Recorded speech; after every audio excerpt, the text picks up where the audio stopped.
O extremo norte da Europa. No verão, o sol é rei. Mas os invernos são longos e escuros.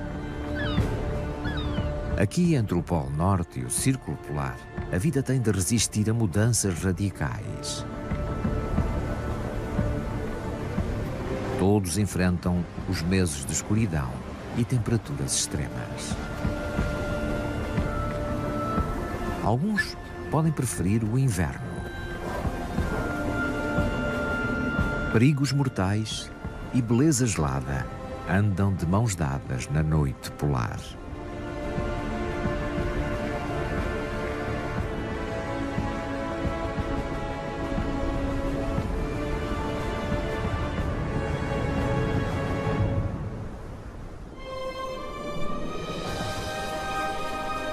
No início do outono, o dia e a noite têm a mesma duração.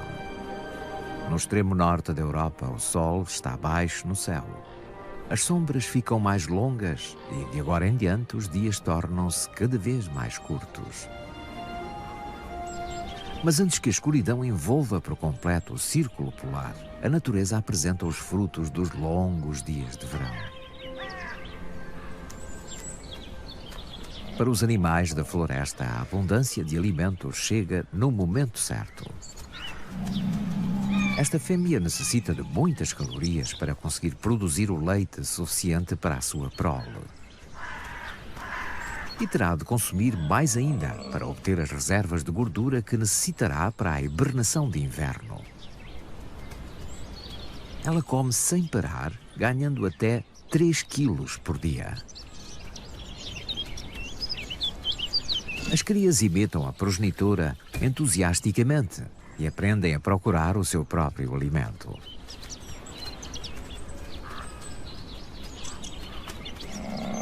Mantêm-se perto da progenitora e sob a sua proteção. Restam-lhes apenas 2 semanas antes de se retirarem para a sua toca para hibernarem.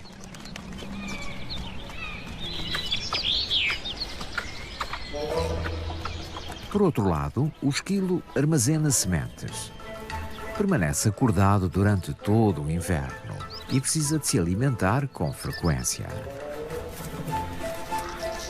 O gaio siberiano também armazena alimento, sendo das poucas aves que permanece no norte durante o inverno.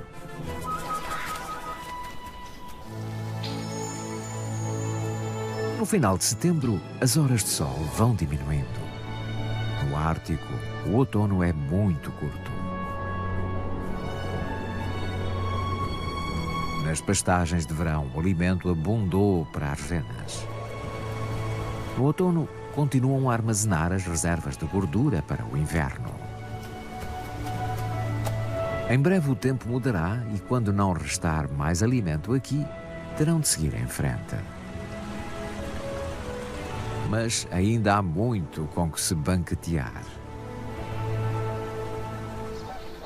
O alimento abunda também nos lagos da Escandinávia e os cisnes bravos encontram aí tudo o que precisam.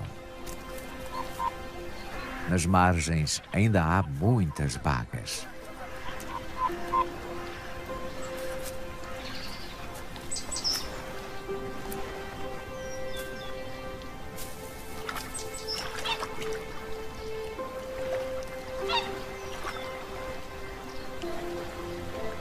E nos lagos se encontram o seu alimento favorito, as plantas aquáticas.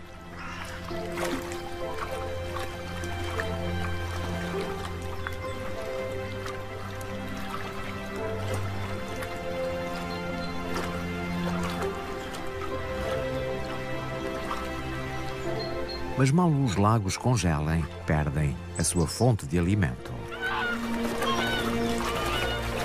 A família de cisnes tem de partir da sua residência de verão. Como todas as aves no Ártico, fogem do frio e da escuridão, ficando apenas os peritos em sobrevivência.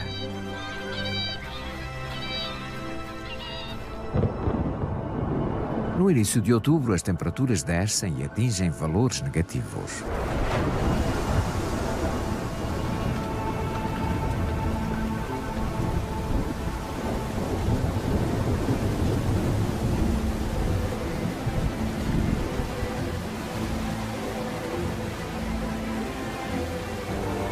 O inverno chega cedo e rapidamente à região polar.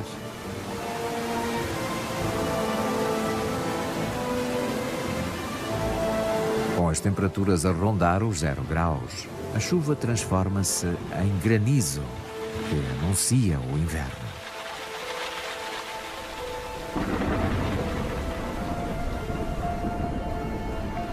As nuvens adensam-se e as temperaturas descem cada vez mais. Pouco depois, chega a neve.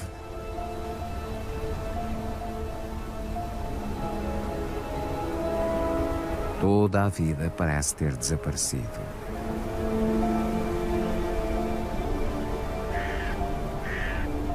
A floresta fica em silêncio. Os ursos pardos estão a hibernar.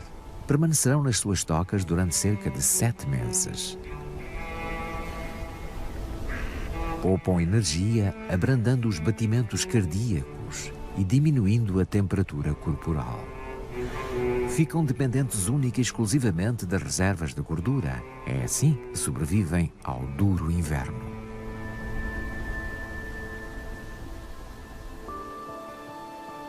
Mas a estação não é apenas escura, gelada e hostil.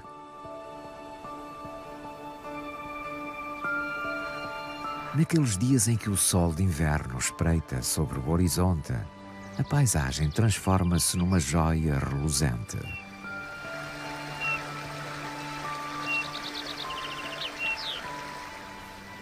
Poucas são as aves canoras que permanecem no norte polar o ano todo.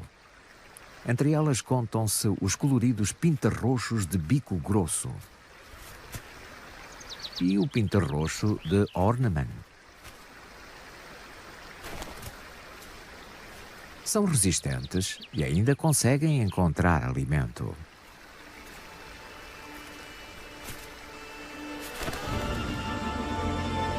Mais para o norte, no polo propriamente dito, a escuridão reina há 4 semanas, desde meados de outubro.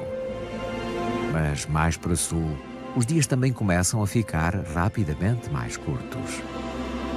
No círculo polar, o sol aparece durante 8 horas apenas.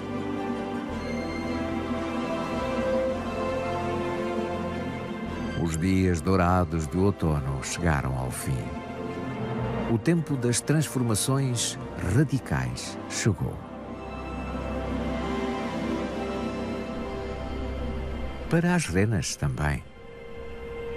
Embora pertençam ao povo Sami, vivem sobretudo na natureza.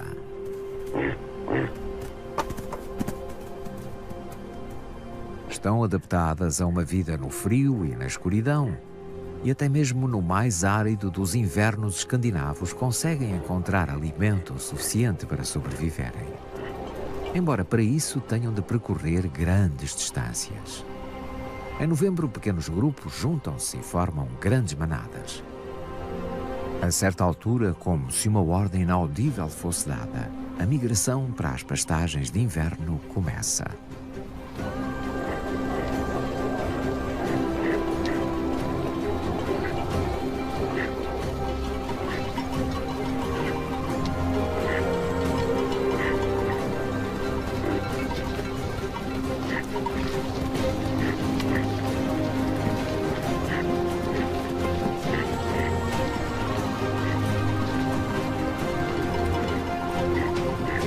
Embora sejam domesticadas há centenas de anos, um instinto antigo leva-as para onde podem encontrar alimento.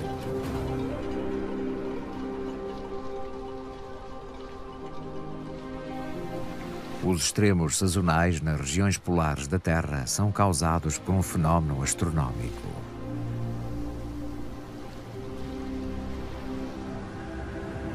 No Polo Norte, a noite dura 6 meses no inverno. O motivo é porque o eixo da Terra está num determinado ângulo em relação ao Sol. À medida que a Terra orbita o Sol, ou o Norte ou o Sul obtêm mais luz. É isto que está na origem das estações. Quando o eixo da Terra fica mais afastado do Sol, é inverno no Norte. Por volta de 21 de dezembro, todo o círculo polar fica na sombra. Mas quando o eixo da Terra se inclina para o Sol, é verão no hemisfério norte. Por volta de 21 de junho, é dia em toda a região polar. Daí em diante, a sombra vai lentamente aproximando-se do Polo Norte. Até que por volta de 21 de dezembro, as sombras voltam a envolver todo o círculo polar. Foi atingido o auge da noite polar. No Polo, o Sol desaparece durante 6 meses. No norte da Noruega, no Círculo Polar, desaparece durante um dia apenas, antes de reaparecer sobre o horizonte.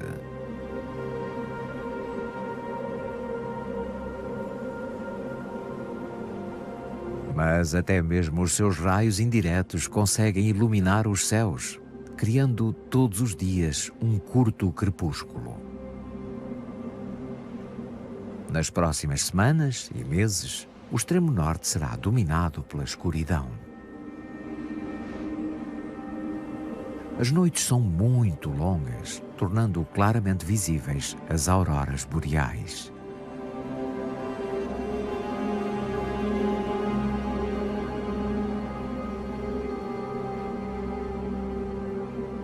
Quando o Sol desaparece, nem sempre as noites são escuras. Nas noites claras, a luz da lua é suficiente para muitos animais encontrarem alimento. Tal como a raposa do Ártico, muitos animais têm os olhos bem adaptados à escuridão. Possuem grandes pupilas e retinas altamente sensíveis. As renas também têm olhos muito sensíveis. E mudam de cor. De verão são castanhos claros e no inverno azuis escuros. Esta mudança de cor faz com que a luz incidente seja distribuída por mais fotorreceptores. Uma adaptação única, nunca antes observada noutros mamíferos. Além de escuro está um frio de rachar. Sem o calor do Sol, as temperaturas estão constantemente abaixo dos 20 graus negativos. Juntamente com os ventos gelados, as condições não podiam ser mais hostis. Como é que os animais e as plantas conseguem sobreviver a um ambiente tão inóspito? O mais importante é conservar calor. E os bois almiscarados fazem-no como mais nenhum animal. São grandes, com orelhas pequenas e membros curtos, ou seja, a superfície corporal é relativamente pequena em relação ao volume. Tudo isso evita a perda de calor. Também têm uma pelagem espessa e longa e uma camada basal de lã com cerca de 10 centímetros de espessura. Uma ampla camada subcutânea de gordura também ajuda a manter a temperatura corporal, pelo que as temperaturas de inverno pouco os afetam.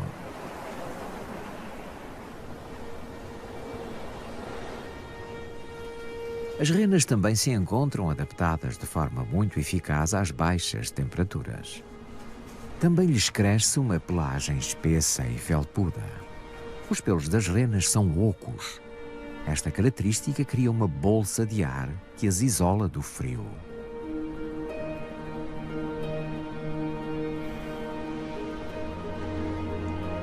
Imagens térmicas mostram que pouco calor escapa através da sua pelagem.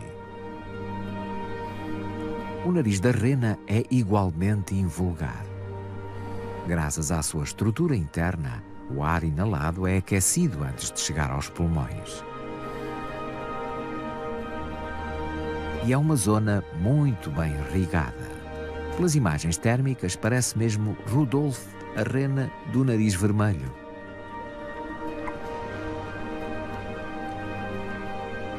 Em contraste, a temperatura dos membros é baixa. O sangue vindo do interior do corpo transmite o calor ao sangue frio que vem do exterior. Esta circulação permite a troca de calor impedindo os membros de congelarem e o corpo de arrefecer. É assim que as renas conseguem suportar temperaturas de 40 graus negativos. Nos meses de inverno, o interior norte da Escandinávia fica coberto de gelo. Mas a zona costeira é muito mais amena. A corrente do Golfo permite que os fiordes noruegueses permaneçam livres de gelo durante todo o ano. A água do mar raramente atinge temperaturas abaixo dos 4 graus centígrados. Está quente demais para congelar, independentemente de quão baixa seja a temperatura ambiente.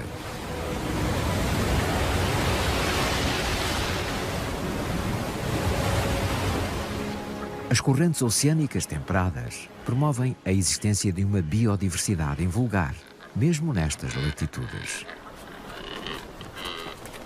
As aves marinhas juntam-se nas baías abrigadas. E as garças chegam, vindas do interior. Com alguma luz, ainda são capazes de encontrar alimento.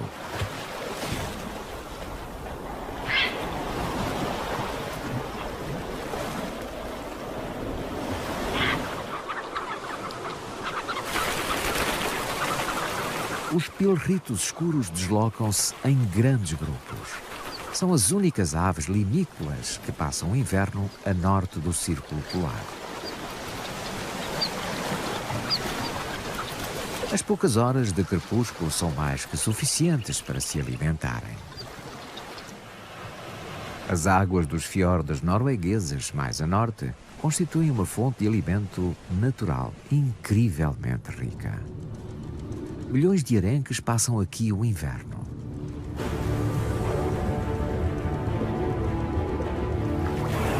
As orcas seguem os enormes cardumes.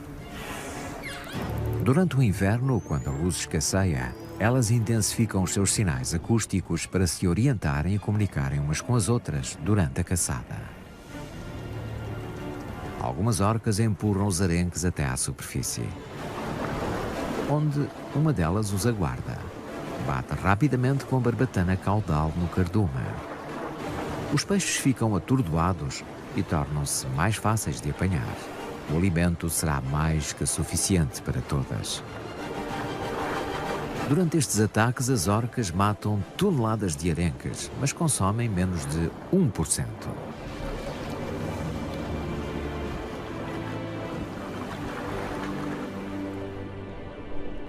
A corrente do Golfo mantém o oceano no norte da Europa livre de gelo, mesmo para lá do Círculo Ártico. Mas não tão longe como o arquipélago Spitsbergen, localizado a mais de 1000 quilómetros a norte da Noruega. Aqui a noite polar dura quase 4 meses. As condições são mais extremas ainda do que no continente.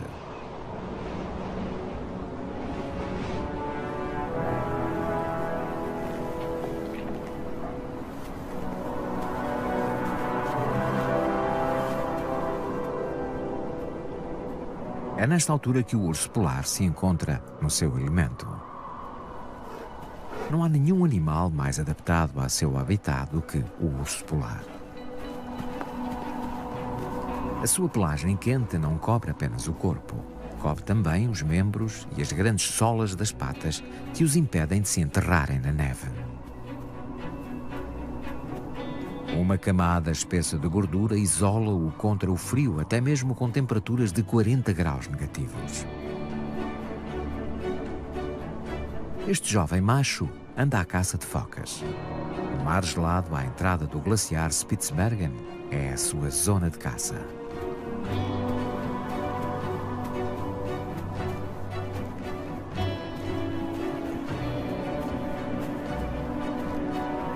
O urso polar não hiberna.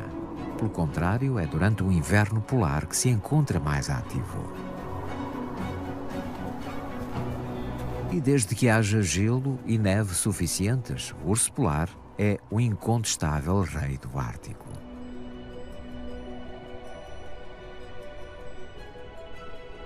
A noite polar não traz apenas frio e escuridão. É o cenário de um fabuloso fenómeno da natureza.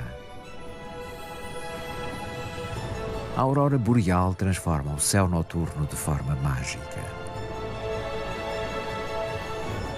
Este fascinante espetáculo natural é um fenómeno cósmico e, curiosamente, é causado pelo Sol. Embora não possa ser visto, é um pré-requisito para esta dramática exibição de luzes.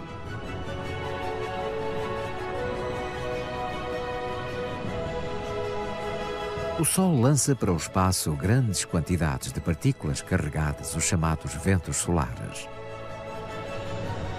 Quando eles alcançam o campo magnético da Terra, as partículas colidem com os átomos na atmosfera superior e forma-se a aurora boreal.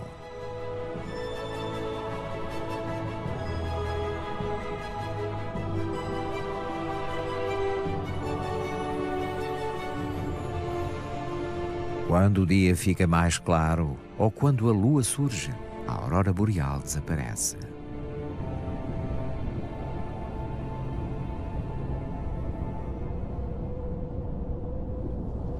Durante o crepúsculo da noite polar, os animais têm pouco tempo para procurarem alimento. E quando o fazem, a camuflagem é um elemento-chave para a sua sobrevivência. No inverno, a raposa do Ártico exibe uma pelagem branca e densa. Na paisagem coberta de neve, torna-a praticamente invisível às suas presas. Para se proteger dos rigores do inverno, enrola-se, mantendo o focinho quente na pelagem. Em condições particularmente inóspitas, a raposa retira-se para a sua toca.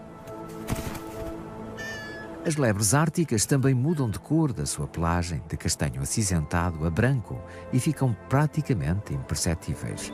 Só em movimento podem ser detectadas pela raposa do Ártico. E o perigo também está à espreita do céu. Mas a águia real não tem muito tempo para caçar. Embora tenha uma visão extremamente apurada, durante o crepúsculo ela tem dificuldades em detectar a presa.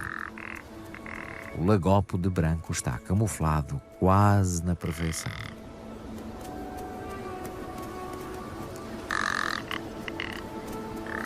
Mesmo enquanto se alimentam, são quase impossíveis de distinguir do meio envolvente.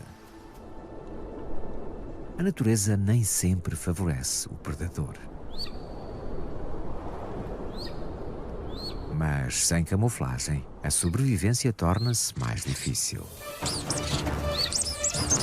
E o lemingue da Noruega daria uma boa presa. Contudo, tem outra estratégia para se proteger. Os lemingues estão entre os animais que vivem em túneis sob a neve durante o inverno. A camada branca fornece um excelente isolamento contra o frio e também uma boa proteção contra os inimigos. Enquanto as temperaturas assolam a superfície, os pequenos roedores procuram o seu alimento imperturbáveis debaixo da neve. No final de dezembro, os crepúsculos no norte da Escandinávia são ainda muito curtos. A noite continua a dominar a região, bem como o clima extremo. As renas partem em busca de zonas mais altas e expostas, onde os ventos afastam a neve, facilitando a busca por alimento. Alimentam-se dos líquenes quase indigestos que crescem aqui e que poucos animais árticos peritos em sobrevivência usam como alimento. Mas esta dieta pobre não é suficiente para satisfazer as necessidades energéticas da rena durante o inverno. Elas também abrandam o seu metabolismo de forma dramática.